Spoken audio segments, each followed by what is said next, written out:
Hey y'all, what's up? It's your girl, MizzTink.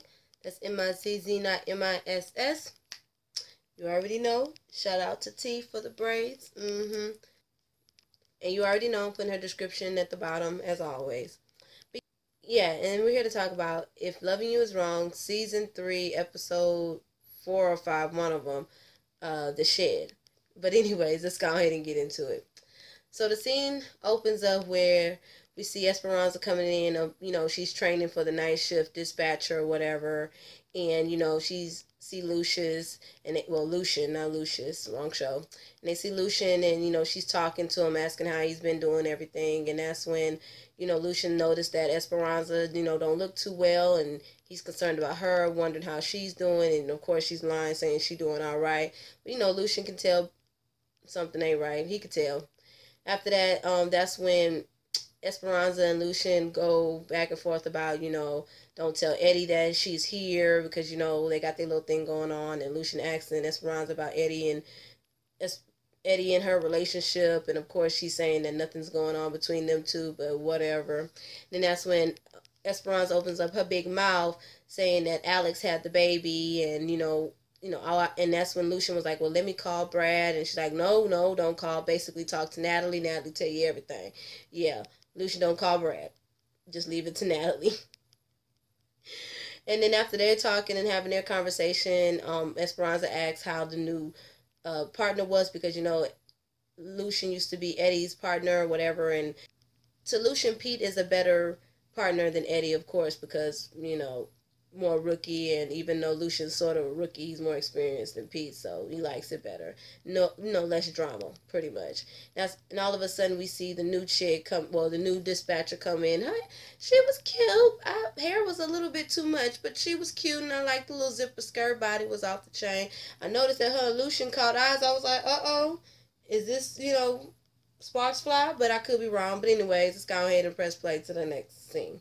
All right, so after that, we see Pete going down to visit Ben or whatever, and that's where we see Andrew. I guess Andrew's working two jobs because now he has a baby on the way, so he got to put in that work for that child. And then that's when Pete and Andrew go back and forth with their conversation, talking about how Ben lost his fingers and everything, and all he has is a palm. Pete didn't know that, and then that's when Andrew basically warns Pete about how Eddie and Ben have been extra close, and how Eddie basically Eddie preys on the rookies and tells him to basically watch out. And of course, Pete like, no, he all right. Pete, open up your eyes and listen to Andrew. I think Pete winds up taking Andrew's advice though. But anyways, let's go ahead and press play to the next scene.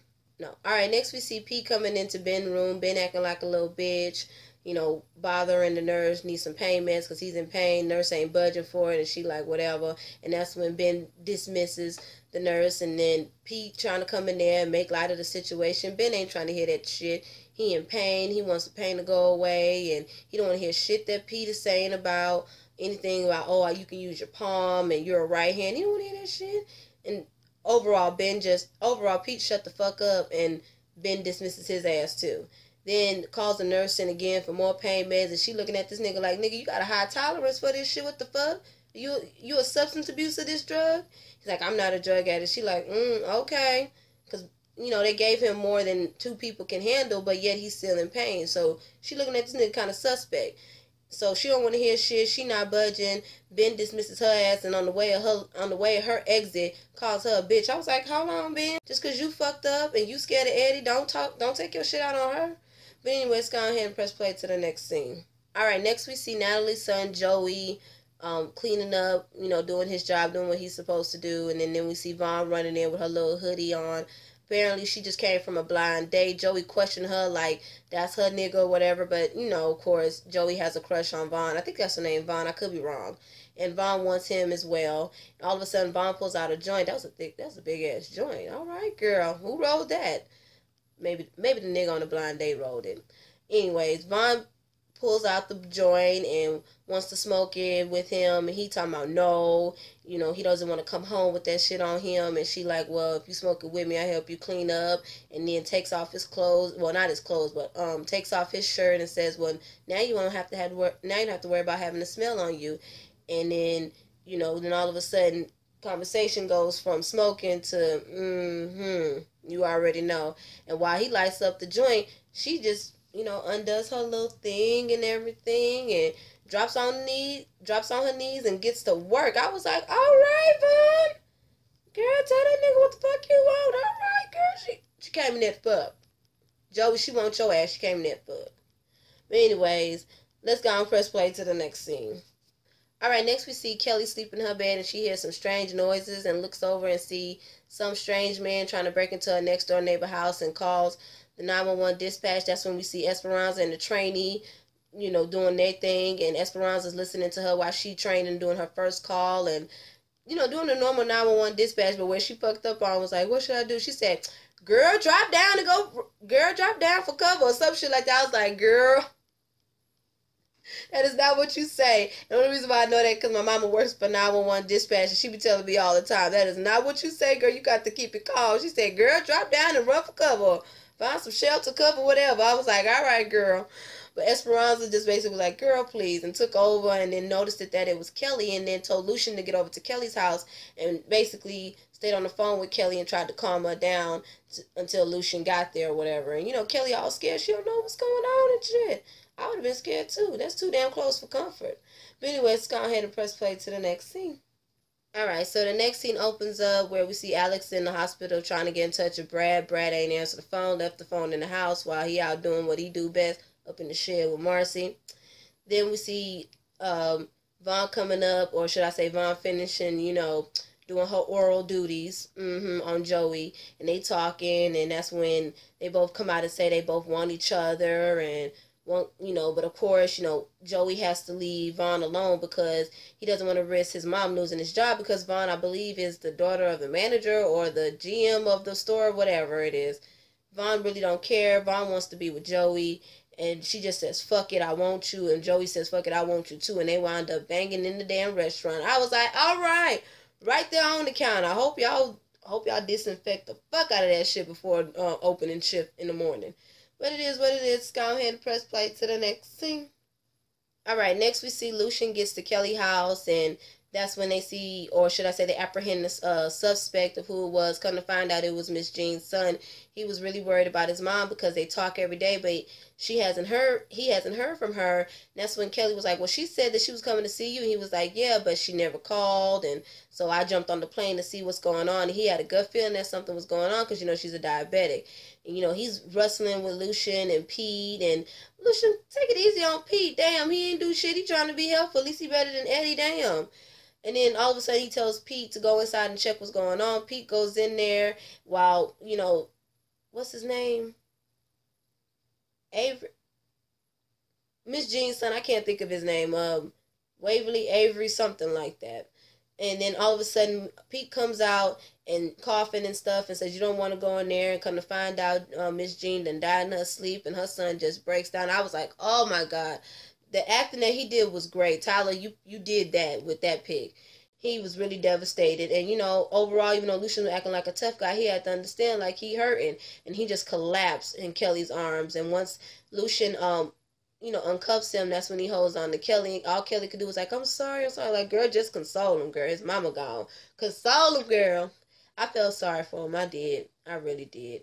But let's go ahead and press play to the next scene. Alright, now while all that's going on about how the discovery of Miss Jean's death is, Alex is still trying to get in touch with Brad. Brad ain't picking up the phone. So then all of a sudden, Alex calls the house phone, and that's when the kids pick up. And, they're wondering where she is, when is she coming home. Asked her, did she have the baby? And they wonder what she's having. She said she had a little boy. And I thought that was so cute that the little girl was mad, like, I wanted a sister. I know how it is, girl, but it is what it is. Alex tells her kids, just go back to bed, and Dad must be out with the neighbors to help him with the neighbors. Girl, you wondering. Let's go ahead and press play to the next scene. Alright, so after that we see Eddie and Ben arriving to the corner store to go retrieve the tape or whatever. Ben in pain, and Eddie talking shit to him, and Eddie was about to send Ben in there to go get the tape, but Ben was like, I'm not in uniform, she ain't gonna give it to me. All of a sudden, Pete shows up and spoils their plans. Pete walks in there, gets some coffee, and out with a bag. Now, we don't know if Pete had the tape or not, but when Not Ben, but when Eddie sees Pete going in there, he tells Ben to lay low and get the hell out of his car, goes up to Pete and tries to muscle him, throw his authority around, but Pete didn't give in because I think Pete remembered where Andrew was telling him how he all buddy and tried to throw his weight around with the rookies and shit. So Pete didn't budge, and Lucian buzzed in and was like, I'm out here talking to Eddie, and, that's when Lucian was like, Eddie, no, you need to get your ass back to the station. And, Eddie looking all pissed and shit and talking about, all right, rookie. He was like, all right, officer. And that's when Eddie gets back in the car and says, oh, yeah, I'm going to get his ass for that. And I'm like, Eddie, I just want somebody to get your ass. I keep saying it in every video. Until you get got, nigga, I want your ass to get got. I just want it. And I'm glad Pete didn't budge. I'm just saying. But let's go ahead and press play to the next scene. All right, so the end of the scene basically ends when Pete comes back to the police station. Lucian is questioning Pete, talking about why did he go to that store, what the deal was with Eddie, questioning him, and did he get the tape, and they going back and forth questioning, Lucian is going back and forth questioning Pete, did he get the tape? Pete's constantly saying, I didn't get it, I was just curious, but I don't have it. And then that's when Lucian tells him, like, whatever Eddie got going on, stay out of it, it's too deep, don't get yourself involved with it. But of course, I think he got it. He could be lying, but I think he got it. Although Pete said he didn't got it, I think he got it. But, we shall see. And that's when, Lucian gets all up on Pete, and Pete was like, okay, are we going to kiss now? Because you're pretty close. I was like, you are pretty close, Lucian. And that's when Lucian tells him, go heat up my coffee. He was like, all right, I'm going to go do that. All right, I'm going to go do that. I was like, oh, Lord. I mean, I don't think Lucian should be so hard on Pete, but, I mean, it is what it is, but... All right, so lastly, we see Alex calling Kelly. Kelly picks up the phone, and that's when Kelly spills the bean about how Miss Jean died and how her son was so distraught. And that's when Alex thought, or should I say Alex, and that's when Alex states that, oh, maybe that's where Brad is. And Kelly was like, no. And she was like, well, where's Brad? I've been calling his phone, and I don't know where he's at. And, Alex and Kelly's suspicion goes up. Go check for him. Go check for me. Alex says to Kelly. Kelly goes check around back. Didn't see him at her house. Then was like, go check at Randall's. And she was like, no, I don't want to go over there. I don't want to go over there. She's like, well, then I'm coming home. And Kelly was like, no, I'll go check. But I've been ignoring Marcy's call. I don't want to go over there. Yeah, you've really been ignoring her. So, yeah, I understand why you don't want to go over there and get your ass caught up. But then... that's when Alex threatens that she's going to come home if she doesn't go check. So Kelly goes over there to check to make sure to keep Alex at bay and her at the hospital. But when she gets to the backyard, what does she hear? She heard him in the shed. And she's like, oh, shit. Doesn't want to tell Alex because, Alex have a heart attack or really try to come home. So then that's when she runs and she's in shock. And then Randall comes around the corner and was like, what the hell you doing? But before then, Alex was like, what's going on? And she was like, nothing. Okay, I'll come back. No, you don't need to come. No. And then, like I said, Randall questioning Kelly, what the hell you doing over there? And Miss Louise comes out of there and says, Randall, come with me. And they get to that backyard. And, oh, my Lord. Randall hears